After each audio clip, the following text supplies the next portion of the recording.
My early education began at a little community college in Idaho, in Rexburg, Idaho, called Rick's College. It's kind of a long story, but I was always headed toward medicine.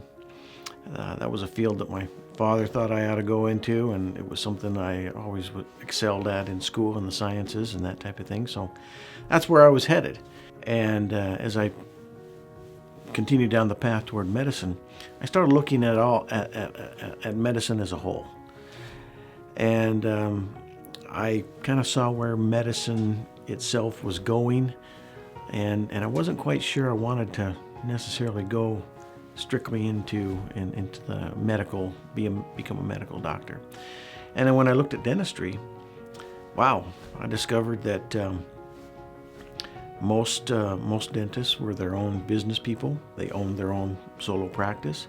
They were very, very hands-on with their patients. They got to make the decisions, whereas often in medicine, it's based on insurance. What will insurance pay? It gave me the opportunity to also incorporate art into my dentistry. And so dentistry really seemed like the most attractive way to go. And that's kind of how I proceeded. And then eventually attended the Medical College of Virginia in Richmond, Virginia. And I went out east just to broaden my horizons, see what was out there.